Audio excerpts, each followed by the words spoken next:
Hello guys, so welcome to today's show. My name is CHUKS and you're on JFL TV, the home of football. So if today is the first time we see our program, for you to bring you the latest Arsenal news update as they drop all over the world. So for now, we'll start with today's news.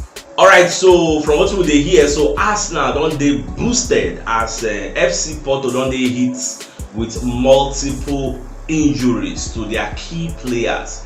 About 3 key players now they see don't they missing. One, Zaidu Sanusi, who play left back. Then Meditaremi, we missing their striker.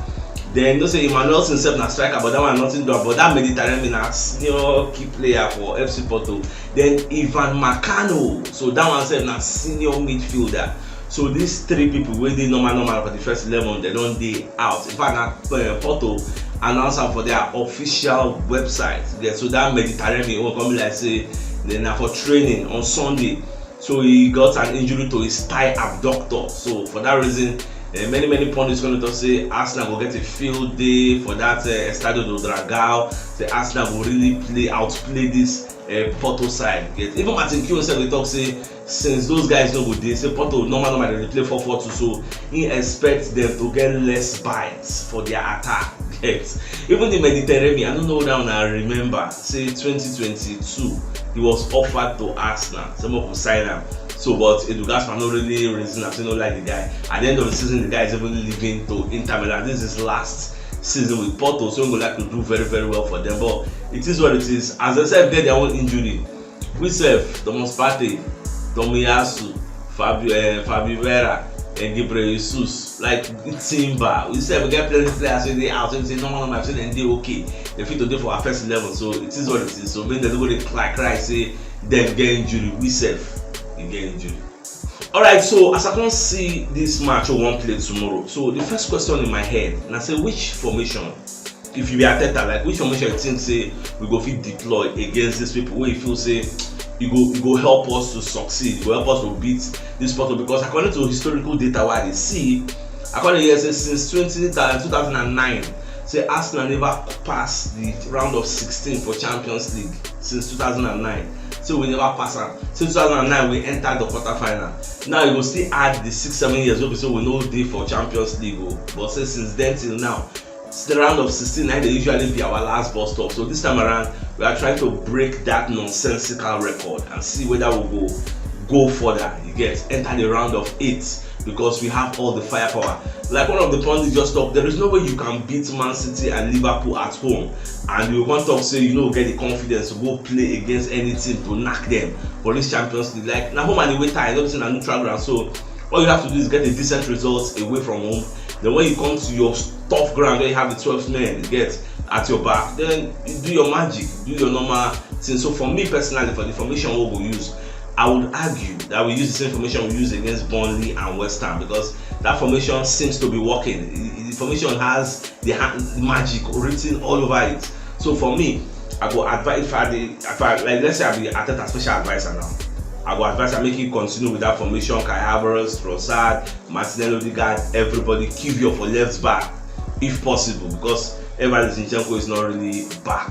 So now what me I go say make them use. So I don't know about you. Let me know your thoughts in the comment section. Alright, so away from that, so today, so I think I'm going to do a press conference, but for night, I think 19:30 or thereabouts. So we're going to do a press conference for ahead of this match we'll go play against FC Porto. So for them go give us much clarity on who and who don't join the injury table, who never join, because nobody for matches that they join injury.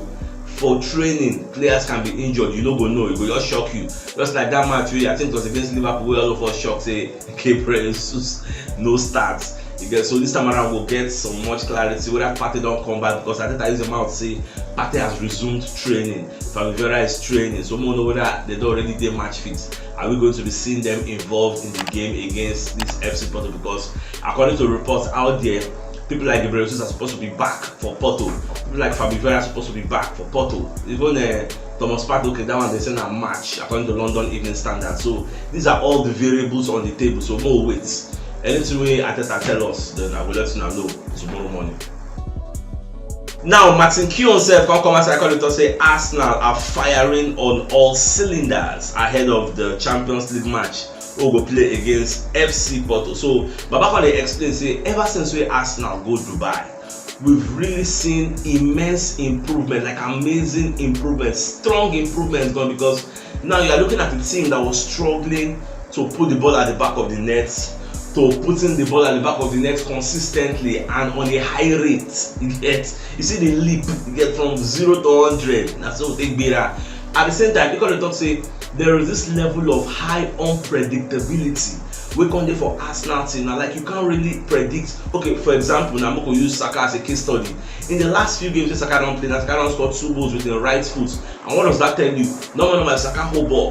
Defenders expect him to cut into his left and bomb the shot. So now Saka don't make himself less predictable. Now he go carry the ball for left, cut and go right, bomb bam. And in the day, like the precision, the day confirm, they score the goals. So now, as a defender, you're not going to know where Saka won't go. Is he going to go to the left, or is he going to go to the right? You said we go there confused. Unlike before, maybe say all road leads to the left foot. So that is what that Dubai intense training did for the Arsenal team. And somebody like Trossard, I believe saying with the coach Saka, because Trossard is a player that can play with both feet. So we teach Saka, say, okay, see how you take the runner, see how you run. So that's one of the improvements when they're visible for us. But let's maybe observe. And something to say they're visible for everybody.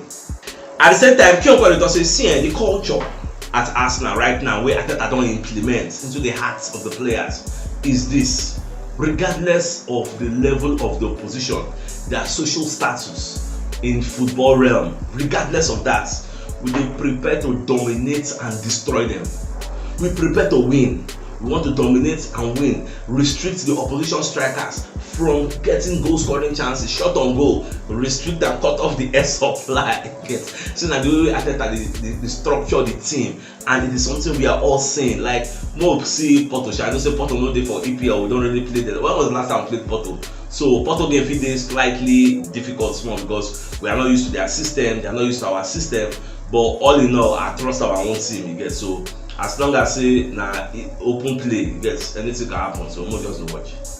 Alright, so we'll talk about again from TNT Sports. Now the fact say for this season, for this 2024, only Bukayo Saka and Rasmus Højlund now don't score 6 goals. In fact, Saka and Højlund don't outscore any other player for the EPL for this 2024. Oh, they like this now. Even Salah never even scored up to 6 goals for this new year.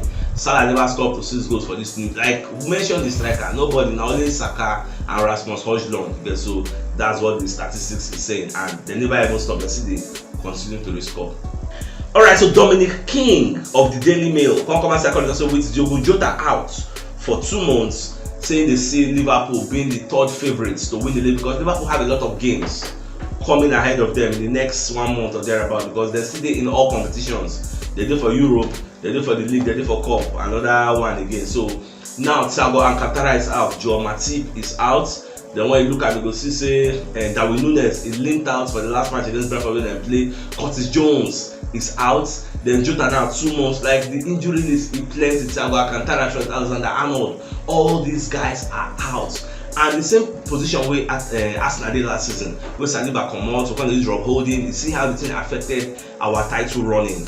Now the same thing they expect now will affect this Liverpool, because you have like 13-14 games to go, and your key players when they get injury. Salah is coming back, even though they say he's fit, but they get tough games. Matches against Brentford, matches against Manchester United, matches against Manchester City. These are tough games when they come ahead of them. So how are they going to navigate all these games? Now what's in Dominic King, they talk. Now as Dominic King, they talk all those things. So Chris Sutton, who was with him in the studio as they analyze all this, going to talk, say, are you sure you're not doing reverse psychology? Like, I'm trying to take away the pressure from Liverpool, because Dominic King is a journalist that has covered Liverpool for more than 2 decades. So he's going to be sympathetic to them. So Chris Sutton, they accuse him and say, are you sure your club no pay you, make on talk all these things? So people say, hey, yeah, okay, Liverpool are 3rd favorites, they be, you know, they win the league again to come out pressure off them. The guy can say, no, that's not what I'm saying. Look at the reality. Look at how many players they have out. And these are key players. Diogo Jota is very, very key. Darwin Núñez is very, very key. And these guys are coming at Thiago Alcantara, Trent Alexander-Arnold. These are the guys who make things they happen. Joao Matip. But they are nowhere to be found now. At least in the next game, all these guys know what they did. And thank God that they play a Luton Town, so they don't really feel those players missing in the next game. But still, we'll just watch how the title running will be. This is going to be one of the most interesting title runnings in the history of the EPL. 3-horse race, and it's going to go down the wire. So what does this see?